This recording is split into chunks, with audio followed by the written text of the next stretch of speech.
নোয়াখালী, কুমিল্লা, চাঁদপুর, বরিশাল, লালমনিরহাট, নীলফামারী বহুত দেশ গেছি। মাফ চাই কথা বল, মাফ চাই। তো কবি সাহেব আপনি কবিতা লেখেন মূলত কত সাল থেকে? আমি তো অনেক আগে থেকেই কবিতা লিখি, প্রায় 1900 ছোটকাল থেকেই। 1900 ছোটকাল থেকে? তো কবি সাহেব আপনার কবিতা সম্পর্কে যদি কিছু আমাদেরকে বলতেন।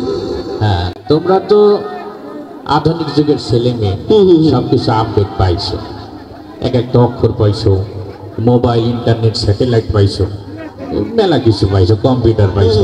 আমার যুগে এত কিছু আবিষ্কার হয় না। আচ্ছা, আবার তোমরা এক একটা অক্ষরের সাথে আবার আকারও শিকার, দীর্ঘিকারও। অবশ্যই। আমার যুগে এত কিছু আবিষ্কার হয় না। আমি যখন প্রথম কবিতা লিখি তখন আকারও শিকার আবিষ্কার হয়েছিল না।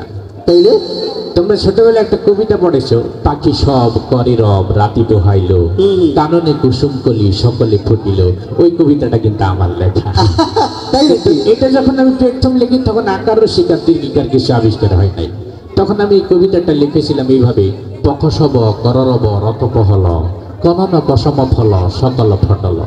তারপরে যখন আকার আবিষ্কার হইল আমার কবিতাটা হয়ে গেল, পাখা সাবা কারারাবা রাতা পাহালা, কানানা কাসামা ফালা, সাকালা ফাটালা। যখন রস্যিকার আবিষ্কার হইল আমার কবিতাটা হয়ে গেল, পিকিসিবি কিরিরিবি রীতি পিহিলি, কিনিনি কিসিমি ফিলি, সিকিলি ফিটি। যখন রস্যুকার আবিষ্কার হইল আমার কবিতাটা হয়ে গেল, পুকুসুপু কুরুরুবু ঋতুপু হুলু, কুনুনু কুসুমু ফুলু, শুকুলু ফুটুলু। যখন একার আবিষ্কার হইল আমার কবিতাটা হয়ে গেল, পেকে সেবে কেড়ে রেবে রেতে পেহেলে, কেনে কেসেমে ফেলে সেকেলে ফেটেলে। যখন ওকার আবিষ্কার হইল আমার কবিতাটা হয়ে গেল, পুকুসুবু কররব রতপ হলো, কুনুনু কুসুম ফল, সকল ফটল।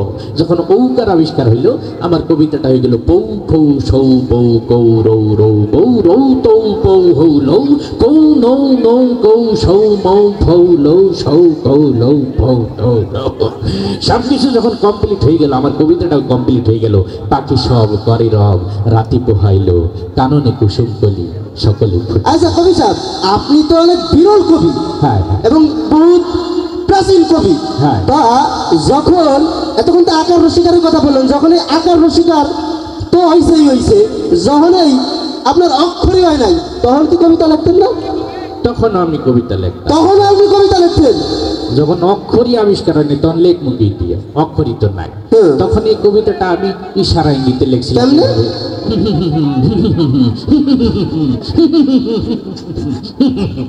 এইভাবে লিখছিলাম। সাংঘাতিক কবি সাহেব আপনি। যাই হোক কবি সাহেব, আপনার এই কবিতা যদি বাংলাদেশের কোনো মিডিয়া জগতের তারকা অথবা রাজনৈতিক স্টারদের কাছে যায়, সেক্ষেত্রে তারা এদের এই কবিতাটা কিভাবে আবৃত্তি হইতে পারে? হ্যাঁ, আমার এই কবিতা তো ছোটবেলায় সবাই আবৃত্তি করছে, সবার কাছ থেকে মোটামুটি শোনা হয়েছে। তো একদিন চিন্তা করলাম যে মিডিয়াতে যারা কাজ করে, বিশেষ করে চলচ্চিত্র জগতে, তারা যদি আমার এই কবিতাটা আবৃত্তি করতে কিভাবে করতে। তা আমি একদিন এফটিসিতে গেলাম, দেখি ওদের পাই কিনা। এফটিসির গেটের ভিতরে হান্দাইতেই প্রথমে ডিপজল খারাই গেছে। তা ডিপজলকে বললাম যে তুমি আমার এই কবিতাটা কিভাবে আবৃত্তি করবা।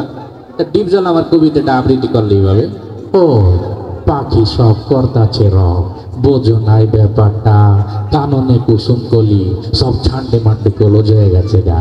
তা আমি গেলাম, সর্বনাশ, এত ভয়ঙ্কর আবৃত্তি কেন? আমার কবিতা তো এত ভয়ঙ্কর না, এটা তো ফুল ফুটার কবিতা, একটু সাবলীল হবে।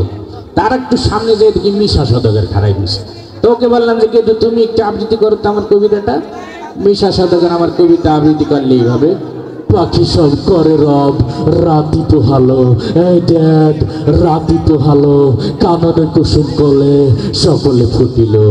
আমি বললাম এটা তো আরো বেশি ভয়ঙ্কর শোনা গেল, এটা একটা ফুল ফুটার কবিতা, সাবলীল আবৃত্তি হবে, এত ভয়ঙ্কর কেন? তা আমি আর একটু সামনে যেয়ে দিয়ে আমাকে বরিশালের কাবিলে খারাপ। তো কাবিলেকে যেয়ে বললাম যে ভাইটি তুমি একটু আবৃত্তি করো। কাবিলে আমার কবিতা আবৃত্তি করলো, পাখি সব ভর্তি আছে রব, রায় পোহাই গেছে ফ্যাট করিয়ে, আর কাননে কুসুম কলি, সব ফুটে গেছে ফ্যাট করিয়ে। তা আমি বললাম যে মাশাআল্লাহ, তোর আবৃত্তিটা সুন্দর, কিন্তু মাঝখানে ফ্যাট করিয়ে আর ফ্যাট করিয়ে কোন সময় এলো, এটা তো আমি লিখি নেই। তা আমি আর একটু সামনে যেয়ে দেখি যে কথায় কথায় কান্নাকাটি করে না একটা নায়ক আসে, ওমর সানি। ওকে যাই বলছি, ও কান্দতে কান্দতে কয়, পাখি সব করে রব, রাতি পোহালো, কাননে কুসুম কলে, সকলে ফুটিল।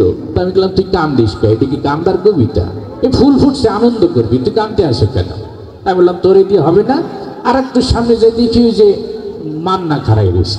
তা মান্নাকে যাই বললাম, মান্না আমার কবিতাটা আবৃত্তি করলো, পাখি সব করে রব, রাতি পোহালো আম্মা জান রাতি পোহালো কাননে কুসুম কলে সকলে ফুটিল।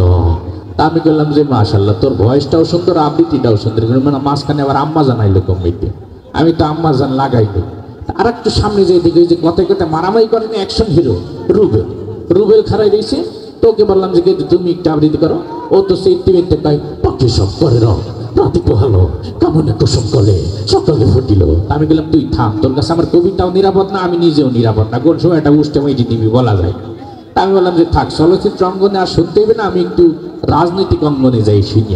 সেক্ষেত্রে বলা যায়। রাজনৈতিক অঙ্গনে যাই প্রথমে দেখা হইলো আমাদের কাউয়া কাকুর সাথে। কাউয়া কাকুকে যাই বললাম যে আমার এই কবিতাটা একটু আবৃত্তি করেন। উনি কবিতা দেখেই তো বলতেছে খেলা হবে।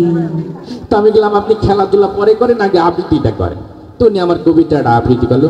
পাখি সব করির রাতি পোহালো, এ নিয়ে রাজনীতি করার কিছু নেই, কাননে কুসুম কলি সকলেই ফুটিল, ফুল ফুটুক আর না ফুটুক পদ্মা সেতু কিন্তু হয়েই গেল, জ্বালা জ্বালা অন্তর জ্বালা। তা আমি বললাম আপনি আমার এত সুন্দর একটা কবিতার ভিতরে পদ্মা সেতু আন্দাই দিয়েছেন, আমি কি পদ্মা সেতু লিখে কবিতা লেখছি? তা আমি বললাম যে আপনার কাছ থেকে আমার কবিতা শুনতে হবে না, আমি আপনার বিরোধী দলে চলে গেলাম। বিরোধী দলে আমাদের বর্তমান যে মুরব্বী রাজনীতিবিদ ম্যাডাম খালেদা জিয়া, ওনাকে যা বললাম যে ম্যাডাম আপনি একটু আমার কবিতাটা সুন্দর করে আবৃত্তি করেন। তিনি সুন্দর করে আবৃত্তি করলেন। বিসমিল্লাহির রহমানির রহিম। প্রিয় দেশবাসী, আপনারা জানেন পাখি সব করে রব রাতি পোহালো, ইনশাল্লাহ কাননে কুসুম কলি সকলেই ফুটিবে, না ফুটিলে ঈদের পরে তীব্র আন্দোলন হবে ইনশাল্লাহ। আমি বললাম ম্যাডাম এত সুন্দর একটা কবিতা, এর ভিতরে আবার আপনি আন্দোলন শুরু করে দিলেন। এটা তো ফুল ফুটার কবিতা, এটা তো আনন্দের কবিতা। যাই হোক, মোটামুটি সবার আবৃত্তি শুনে আপনাদের অনুষ্ঠানে আমি আইয়ে বলছি ছাদ কেটে। কথা হলো কি মিয়া ভাই, কবিতা কি এখনো লেখেন আপনি? হ্যাঁ, আমি এখনো নিয়মিত কবিতা। যাই হোক, আপনার জন্য শুভকামনা। আমাদের এই মঞ্চে আপনি আসার জন্য আপনাকে আরো একবার আন্তরিক ধন্যবাদ। আপনাদেরকে অসংখ্য ধন্যবাদ। আপনাদের অনুষ্ঠানে আসতে পেরে আমি নিজে অনেক আনন্দিত, গর্বিত হয়ে গেছি আমি।